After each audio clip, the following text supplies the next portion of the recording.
Sound good?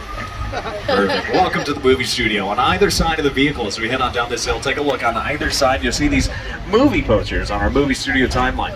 These represent just a few of the over 8,000 movies that have been made here at Universal Studios in our over 107-year history. A whole lot of movies in a whole lot of time. You may still see some of your favorites, whether they're the classics up here like The Sting, one of my personal favorites, along with Jaws, and today's action blockbusters a little bit further on down the hill.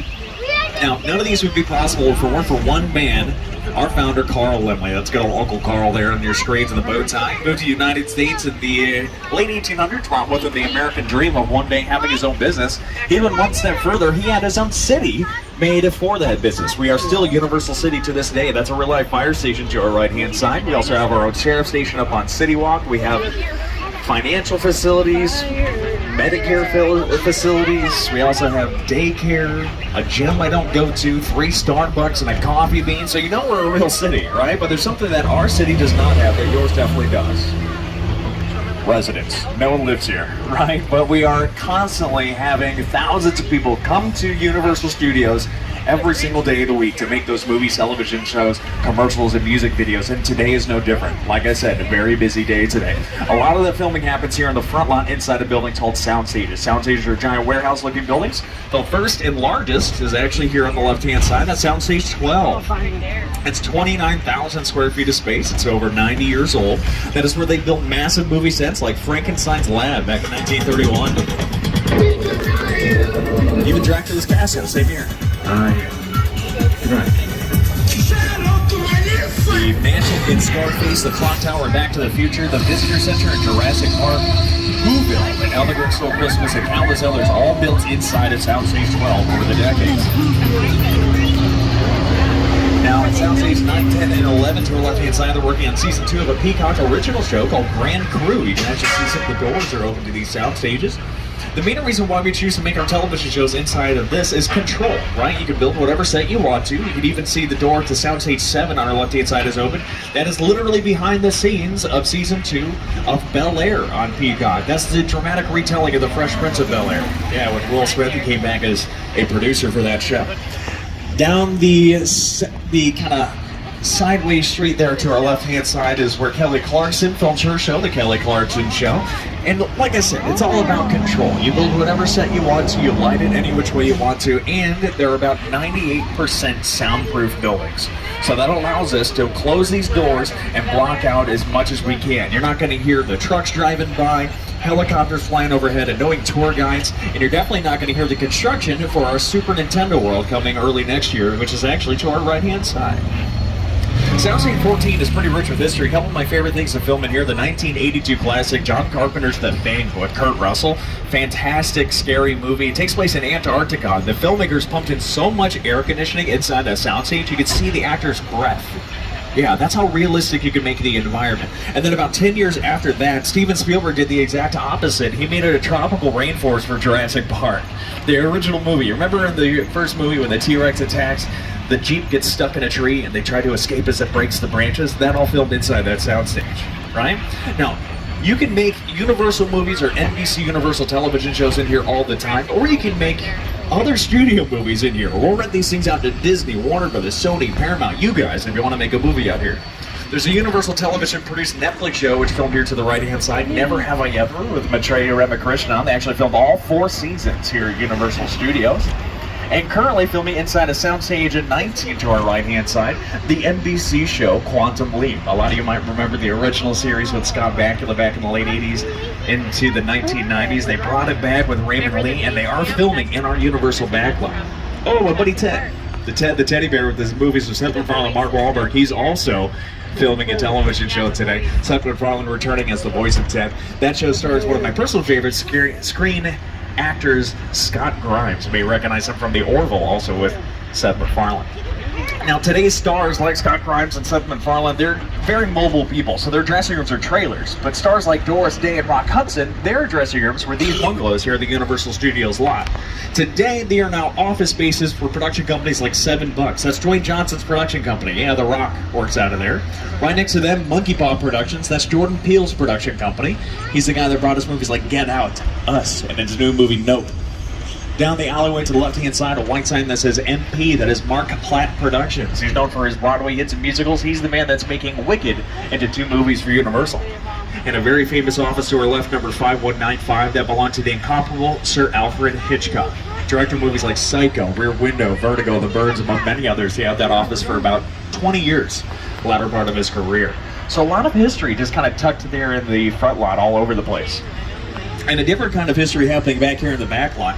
We're expanding like we have not seen in decades, building more sound stages than we've seen since the 1950s, in fact. Over here to the left-hand side are some of the newer ones. This is where they're working on a new show called Lopez versus Lopez with George Lopez and his daughter, Mayan Lopez. So you guys can catch that on TV a little bit later on. We've also seen some live studio filming in there for things like Will and Grace, World of Dance, America's Got Talent, also filmed inside of there. And it's very nice to film inside these sound stages because sometimes you need to go out into the big, so you'll film the interiors inside that sound stage, and then you'll walk across the street and film Metropolitan sets. These Metropolitan sets are going to be the kind of the first stop of the Universal Studios backlot. This is where we film the big stuff, the large exterior scenes for our productions at a very, very large scale.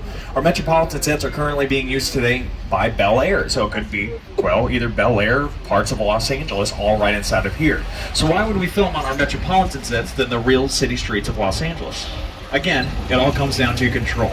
You can make these look as realistic as what you want, and you can also not worry about traffic, pedestrians, and these buildings themselves, they're not buildings, they're just facades. So you can change the look of them very easily. What may seem like brick and stone is not. There's not a real brick in this entire town. It's all a plastic skin that we put over the frame of the building. That New York street that we see there to the left-hand side was seen in a couple of superhero movies like Captain America: The First Avenger. It can also be seen as itself an American Ninja Warrior, or on the Peacock original show Rutherford Falls. That helms, that's Rutherford Falls. But we're going to leave the concrete jungle behind. We're going to travel to the far-off, distant jungle of Skull Island. Here's director Peter Jackson to tell us a little bit more about what's around the corner. It's the original King Kong that made me want to direct movies. I saw that movie on TV when I was about 8 or 9 years old, and I wanted to become a filmmaker. I like films that just take you away from your real life and sweep you up in the future. Kong literally does that. I mean, you're on board the ship, you're sailing to a lost island, you're encountering monsters and creatures from, prehistoric times. So I was thrilled when Universal invited me back to Skull Island, and it's great to have you along for the ride. Now, we have created this 3D immersive experience, so you're going to have your glasses ready. Don't put them on yet, but just have them in your hand because we're about to return to Skull Island. Yes, we are in for an adventure. Please remain seated at all times. Hold on tightly to your personal belongings and keep your head on a swivel. We're going to be looking for a giant monkey named King Kong. Using some of the most intense and technologically advanced movie-making equipment and real imported dinosaurs alive, I promise. Oh, man. Now, is that cool or is that cool? That's cool. That's the right answer. Go ahead and take off your 3D glasses. Just don't lose them. They're very expensive. Might need them a little later on. Next. Epic Battle was produced by director Peter Jackson and the folks over at a company called Weta Digital, now known as Weta Effects. It's a New Zealand-based company who have won 6 Academy Awards or Oscars for the work on movies like King Kong, The Lord of the Rings trilogy, James Cameron's Avatar, and Disney's The Jungle Book. It's projected on movie screens that are about 3 times as large as IMAX screens, all to make the world of Skull Island and King Kong himself come to life.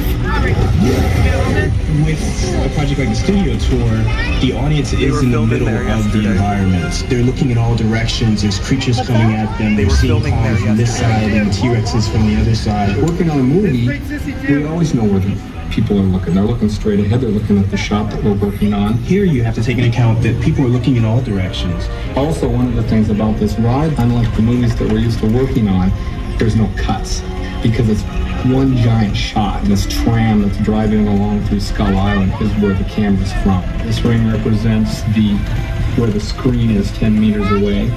We're really creating about 50 minutes of a feature film. That amount of visual information, that number of pixels, and presenting them to the audience, it's a hell of a ride.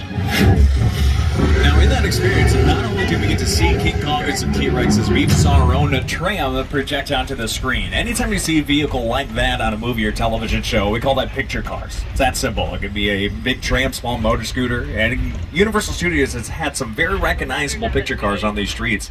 That Mike is driving by a few of them on our left-hand side. We'll start with the yellow Deuce Cube from American Graffiti with Harrison Ford and Ron Howard. Right next to that is Magnum PI's Ferrari 308, driven by Tom Selleck and his glorious mustache. We also have some very famous Back to the Future picture cars, the flying cars from Back to the Future Part 2, and they went to the futuristic year of 2015. You could also go to the past to the Flintstones of John Goodman and Rick Moranis. Now in those, you don't have to push them with your feet. They're actually modified golf carts. Yeah. And the flying Ford Anglia seen in Harry Potter, that's one of about 19 that they use for filming. In fact, most of these picture cars will have duplicates, so that way if we wreck it, we have another one right behind it. Now that gyrosphere went through a lot in the movie, but the glass was never broken because the glass was never there. Yeah, it was all digitally added in later on to make sure that the reflections weren't of the camera crew, it was whatever dinosaurs were standing around it. Now I'm going to let you all know, I'm going to have to be off camera, or be off microphone I should say, probably for the next close to 10 minutes because we're driving right by the filming crew downstairs in our old Mexico for Quantum Leap, so keep your eyes peeled. We're going to go on a little world tour for the first part of this. We're going to go to the Costa Rican island of Isla Nublar with Jurassic World, Old Mexico, and 6 Points, Texas. So have your cameras ready, head on a swivel. I'll see you guys in a few minutes.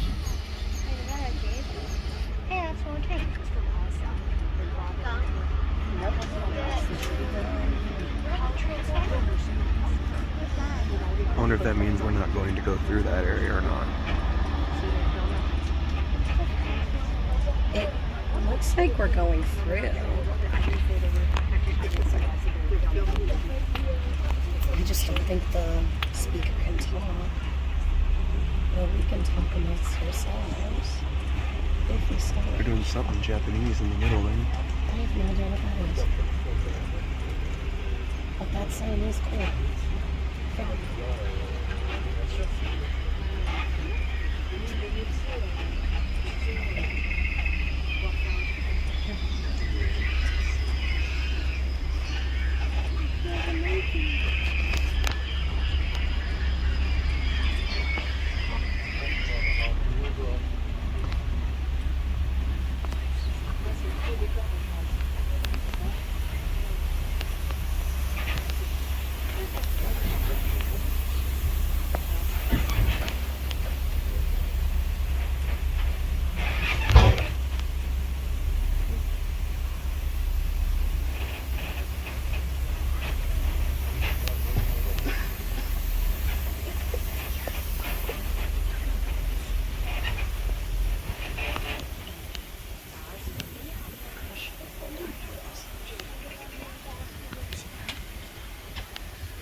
It's like your dinosaur. They have a house.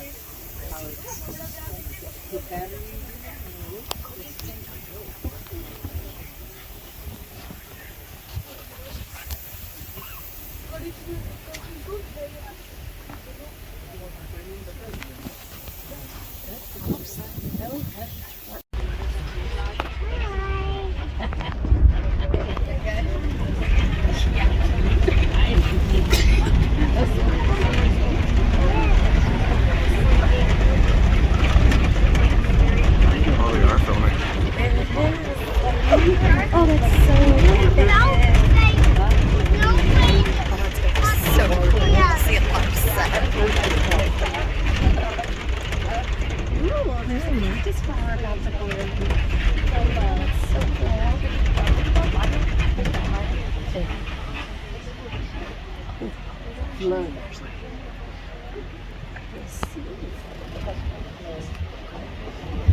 There goes the way up.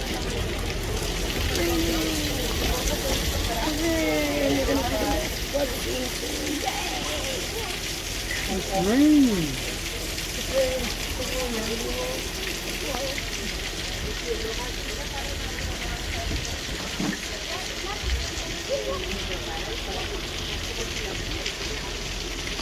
nice rainbow. Oh, very nice. So very nice.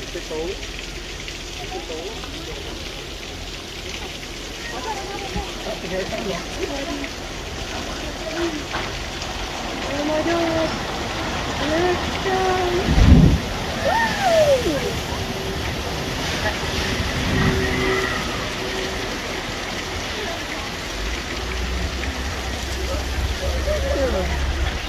Epic rainbow.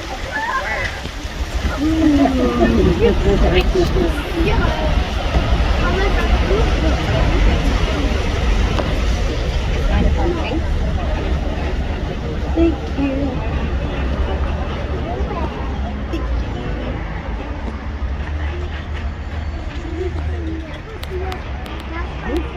Never see us again like this. We can really smell us and eat us and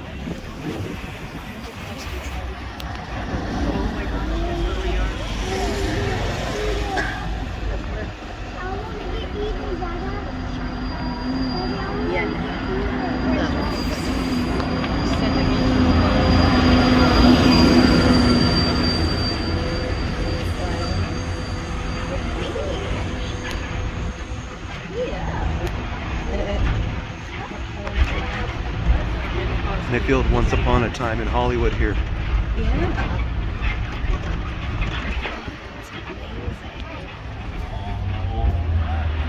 Okay, we're far enough away I can start to talk to you guys now. Did you see the filming crew for Quantum Leap over in our Old Mexico sets? Now, the Old Mexico and 6 Points were the same ones that Quentin Tarantino used in this last movie, Once Upon a Time in Hollywood.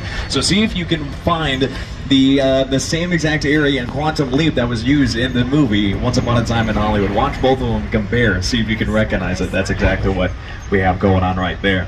Now, not only do we have the Old West and the south of the border, we also have across the ocean here at Universal Studios. That's where we're headed next. We're going to go to Little Europe. These are pretty old sets. These date back to the late silent film era. A phenomenal silent film called The Hunchback of Notre Dame, a Lon Chaney Sr. filmed here. In 1930, Universal's first Best Picture winning movie, All Quiet on the Western Front, filmed on these streets. Now, that's the original one, not the Netflix one that just came out, which is also really good as well. But you may recognize this. Everyone wave at Brogan and his nice hat. Hi, Brogan. Hey, buddy. Good to see you. Some of you might recognize this from a phenomenal NBC show called The Good Place with Ted Danson and Kristen Bell. You, Eleanor Shellstrop, are dead. Cool. This location, the afterlife, come on. I have never ever seen this. You're in the good place. I'm not supposed to be here. I can't risk going to the bad place. Well, maybe it's not all that bad. Yeah, how can I help you? What is the bad place like?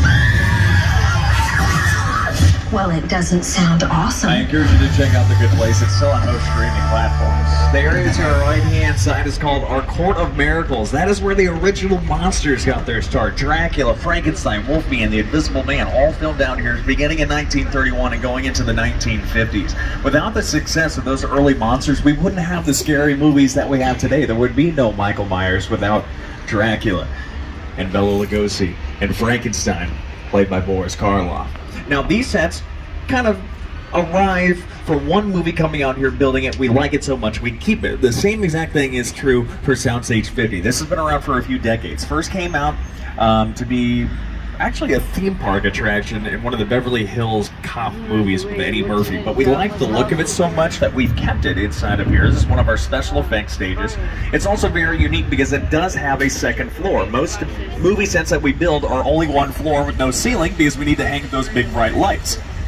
But as you can see, this does have a second floor above us. Bones with Dimly Deschanel and David Boreanaz used this as Washington, D.C. about 10 years ago. He looks very upset. When I talked to him, she got They've since redecorated it to San Francisco. You can see a sign that says Welcome to San Francisco on the right. I see some pavement. What's that? There's a little building there. Oh, you know what that was? Yeah, it's an earthquake. All right, this is a sizable one. So main stay seated, arms and legs inside. Everything is in your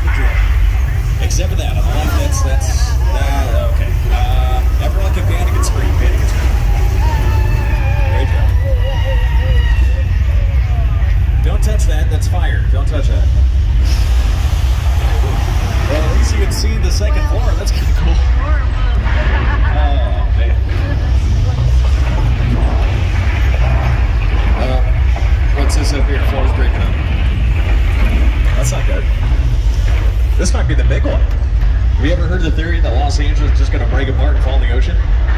Mike, I can't swim. Uh-oh.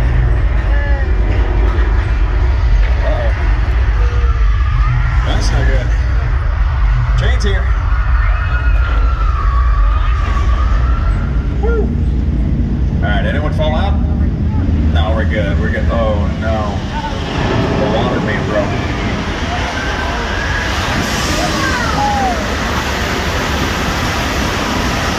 And nice job, everyone. You can survive a simulated 8.3 earthquake and earthquake up there. I'm going to have to come back on the microphone and I'm going to play this video without sound, but you can see what that earthquake looked like in that episode. Let's take a look.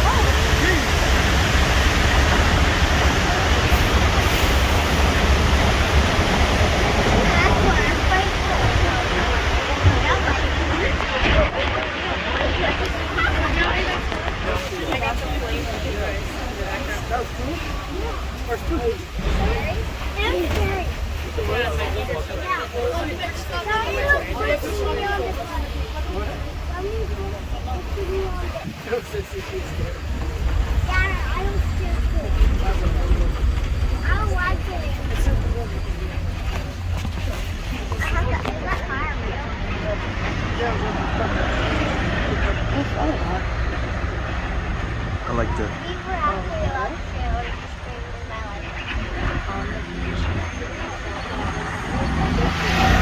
And then on your side, you can get to see the actual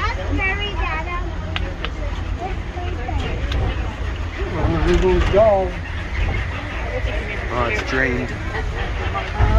Wait. They're repairing it. Yeah. It was completely drained the other day on a couple of sides. It looks like that's We're now entering our more residential neighborhoods here at Universal Studios backlot. Elm Street to the left-hand side. You see that mustard-colored house with the green roof? That was Boo Radley's house. To Kill a Mockingbird, Never Have I Ever, Parenthood, Monk. Various television shows and movies have used that street. But a very famous house to our right. This is the Chicken Ranch, the best little house in Texas with Dolly Parton and Laybert Reynolds. The Halloween episode of Quantum Leap actually debuted not too long ago. That actually filmed inside this chicken ranch here. Notice the difference between the full practical set of the house and their facade neighbor, right? So most of the sets that we built are just facades because your imagination is going to fill in the rest. To our left-hand side, a whole nother neighborhood of houses that is currently closed because Ted with Seth MacFarlane and Scott Grimes is currently utilizing that street. That is the same one that was seen in The Burbs with Tom Hanks and Carrie Fisher. It was also seen as Wisteria Lane in ABC's Desperate Housewives. Why him with Bryan Cranston? Thousands of commercials and episodes of television show, and that's also where Davey lived in Never Have I Ever. So constantly, you're going to see the same movie sets here at Universal Studios time and time again. We allow the productions to come in here and change whatever they want to, so that way people don't recognize it from one movie into the next. But this area, this never changes, right? It always looks this way because, well, Universal Studios is one of the only movie studios to have untouched land like this. So anytime you need to go to the forest, you don't. You come to Universal. Film off the side of the road, it's like you're in the middle of nowhere. There was a phenomenal Netflix movie with Sandra Bullock called The Bird Box. She's all blindfolded with boy and girl looking for the campsite. That all happened to the side of the road on the left-hand side. They make it seem as if she's days and days into the forest. No, she's 5 feet away from the road the entire time. Makes it a little bit easier when you have the amenities of our movie studio. Now, just around the corner, we have even more picture cars that I get to show you.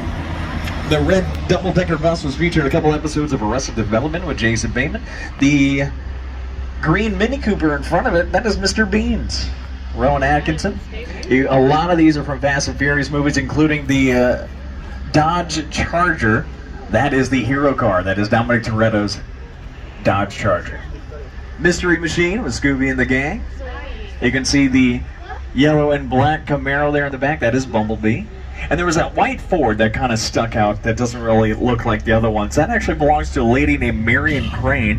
Marion actually went missing a few days ago. She parked it there, went around the corner, and was last seen checking into the Bates Motel. Yes, welcome to the iconic Bates Motel in Psycho House up at the top of the hill from Alfred Hitchcock's hit thriller, Psycho.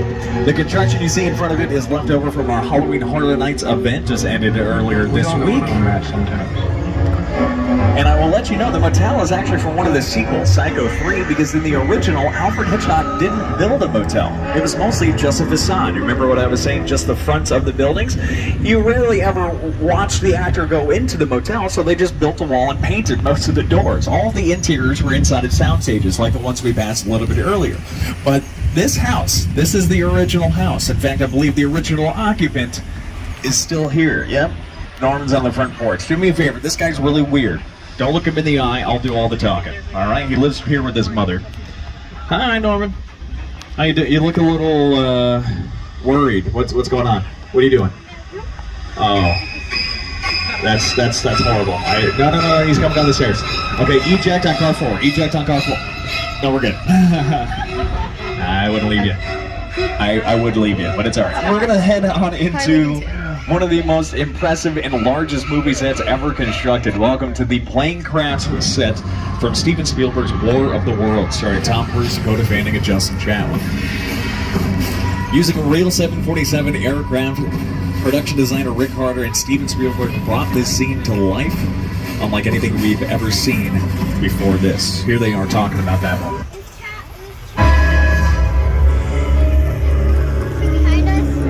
The airplane crash site set is a perfect example of a set that is all designed around a vision that Steven had. When we first began to sit down to talk about the War of the Worlds, I thought, what if the 747 goes down right in a big neighborhood? Because it's just something you don't see. You're doing good. You're doing good. Keep eyes on me. Eyes on me. Now listen, I want you to close your eyes, okay? Stay them closed. Mommy.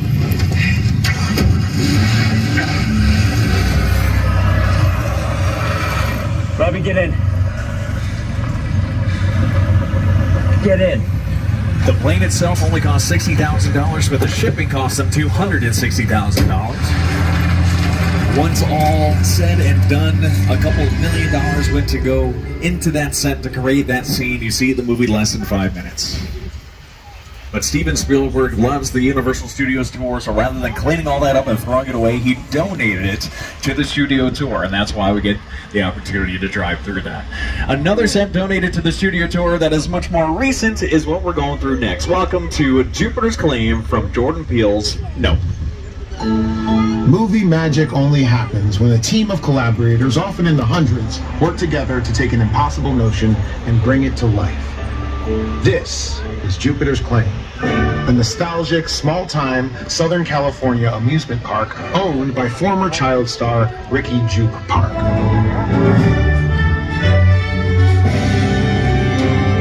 Over there, look into the winking well and have your picture taken just like the kids in that old 90s movie Kid Sheriff. That's what this whole place is loosely based on. Remember that one? No? Well, I do. A little further down, you can see the brand new Star Lasso experience, built to showcase an unbelievable new live show. It's not looking so live anymore. Anyway, behind this Hollywood fantasy of a gold rush frontier town lies a sinister secret. It is smack dab in the center of a UFO hotspot. Welcome to the world of No.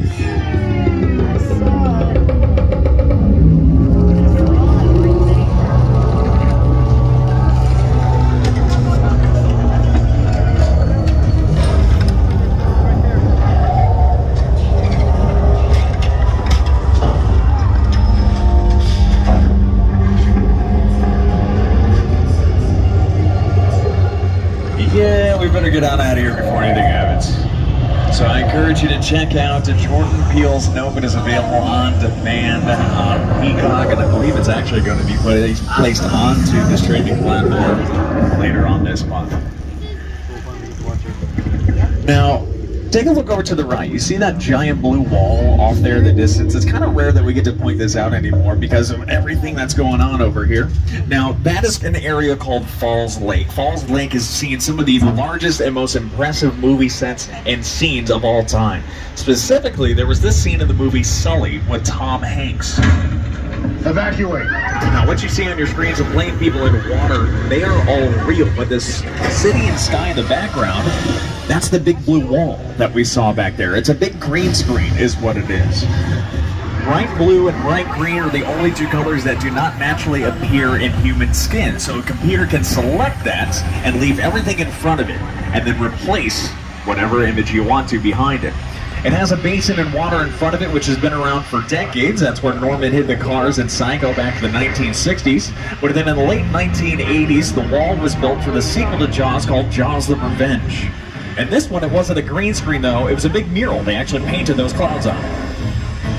Big blockbuster movies like Jurassic Park 3, Hunger Games Catching Fire, Jurassic World, Apollo 13 filmed there with Ron Howard directing. And even this year's biggest movie up to date, Top Gun Maverick, filmed out in front of that wall as well. Now, due to some technical difficulties, we are going to have to bypass the Fast and Furious Supercharged there. If you guys have any questions about that, I'd be happy to answer. Just come on over to me. We are going to get you back into the theme park at this time. So thank you all so much for coming into the world-famous studio tour. It's always a pleasure sharing it with you all. If you have not already, be sure to download the official Universal Studios Hollywood app. I'm going to give you showtimes, waytimes, up to the minute park information. Be sure to check out our 2 shows today, the special effects show and the Animal Actors show. They have special showtimes for you all on that app. Also be sure to check out our newest attraction, The Secret Life of Pets Off the Leash, and confirm that the park is open until 6 p.m. tonight. Like I said, if anyone has any questions whatsoever, I'll be standing over towards the side. Go over to the goofy looking guy with the mustache and glasses. I look like this. That'll be me. Come on over. On behalf of our driver Mike, myself, and everyone here at NBC Universal, thank you so much. I got the Universal Studios Hollywood, the entertainment capital of LA. Y'all picked an absolutely beautiful day to come here, too. Missed the rain, it's nice and clear, a little chilly, that's alright. Still stay hydrated, it sneaks up on you.